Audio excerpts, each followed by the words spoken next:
ازيكم عاملين ايه؟ يا رب تكونوا بخير. دايما بنجيب البسبوسه من بره بيبقى ليها طعم مختلف غير البيت، بس المره دي هنعملها بطريقه حلوه جدا وهتطلع زي اللي بره واحسن كمان، وطبعا انضف بكتير. يلا بقى قبل ما نبدا الفيديو بتاعنا اعملوا اشتراك للقناه واعملوا لايك للفيديو. هنسخن بقى الفرن بتاعنا. اي حاجه طبعا نحطها في الفرن بنشغل الفرن قبلها بشويه. عندنا هنا 2 كوبايه سميد بسبوسه، وعندنا معلقه دقيق كبيره.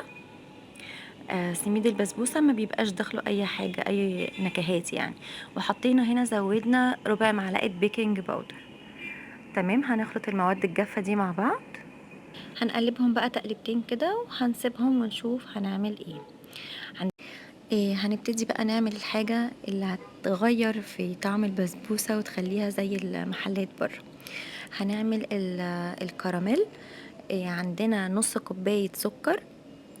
تمام، هنحط عليهم معلقتين مية، ما نكترش يعني زي ما شفتوني كده حطيت. هنقلبهم بالراحة جدا من فترة للتانية. تمام، مش عايزين نقلب فيهم كتير لان انا عايزاهم ياخدوا كلهم نفس اللون. هنا بقى انا كنت الفرشة هنا حاطة فيها باخد من المية وبنزل كده من الجوانب، لان انا مش عايزة الكراميل يبقى متحروق من الجنب، من الجناب ومن النص لسه ما يكونش اتعمل. تمام، عشان يبقى كله نفس اللون. نزلت هنا بقى بكوباية الا ربع لبن دافي. تمام، نكونوا دافيين كوبايه الا ربع لبن دافي. وهننزل بالراحه على الكراميل اللي خد اللون الجولد كده، وهنقلبهم سريعا. كل ده على نار هاديه. بايد هننزل اللبن واحده واحده، وبالايد التانية هنقلب بسرعه عشان الكراميل ما يبقاش متجمد معانا، ولازم ندوبه كويس جدا لحد ما نوصل للون اللي قدامكم ده. تمام. هننزل بقى بباقي المكونات اللي عندنا 2 معلقه عسل ابيض. تمام، كل ما ننزل حاجة هنقلب ايه على طول. إيه، هننزل الاتنين معلقة عسل ابيض. وبعد كده لسه فاضل، لسه عندنا كمان حاجة.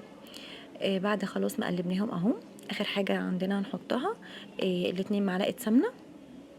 2 معلقة سمنة تعادل نص كوباية سمنة. 2 معلقة سمنة كبار يعني.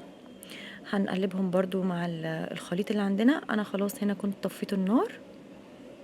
هننزل بقى بالمكونات اللي كانت عندنا في الاول خالص، اللي هي ال2 كوبايه سميد والربع معلقه بيكنج باودر ومعلقه معلقه الدقيق كبيره.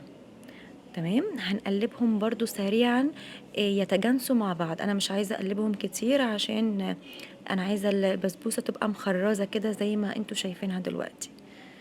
تمام، عندنا بقى هنا حضرنا الصينيه بتاعتنا زي ما انتوا شايفينها كده. انا بفضلها تبقى مستطيلة عشان في التقطيع تبقى حلوة جدا. عندنا هنا بقى نزلت بالخليط وهرصها. هوزعها بقى في الصينية بشكل متجانس كله مع بعض. هنضغطها كده بالراحة بالاسباتيولا. تمام، هنا فردناها في الصينية كلها. شايفين احنا الصينية كنا دهنينها سمنة على فكرة. دهنا الصينية سمنة والفرن احنا مشغلينه على درجة حرارة 200. تمام، يلا بقى بينا نعمل الشربات، لان احنا عايزين اول ما البسبوسه تطلع الشربات يبقى سخن هننزل بيهم على البسبوسه. عندنا هنا كوبايه ونص سكر وكوبايه ونص ميه على نار هاديه. الاول هنقلبهم وبعد كده هنخلي النار متوسطه. هعلي بقى النار عليهم شوية، يعني درجة الحرارة متوسطة. خلاص هما كده عدى 10 دقايق. أول ما يغلوا هنزل بمعلقة سمنة، معلقة سمنة كبيرة، هيبقى طعمها حلو جدا. خلاص ال10 دقايق عدوا، هنطفي عليهم وتكون البسبوسة كمان خلصت. بنعرف ان هي استوت لما بنهز الصينية بنلاقي ان الاطراف خلاص ما بقتش متماسكة في الصينية، فكده بقت تمام. والوش طبعا اتحمر زي ما انتم شايفين. ممكن تشغلوا المروحة كمان بتساعد على توزيع الحرارة. نزلنا بقى بالشربات على طول. حتى لو كنتوا عاملين الشربات ولقيتوه بارد منكم ممكن ترجعوا تاني تسخنوه سريعا، لان لازم الاتنين يكونوا سخنين زي ما قلنا. بقى ما البسبوسه اتشربت خلاص بالشربات كله. هنقطعها بالطريقه دي. الريحة كانت مش قادرة اوصف لكم الريحة والطعم بجد، يعني جربوها هتعجبكم جدا. شايفين مرملة وطرية ومستوية وكل حاجة فيها تمام. هستناكم تجربوها وتقولوا لي رأيكم، متنسوش بقى تعملوا سبسكرايب ولايك. يلا باي باي.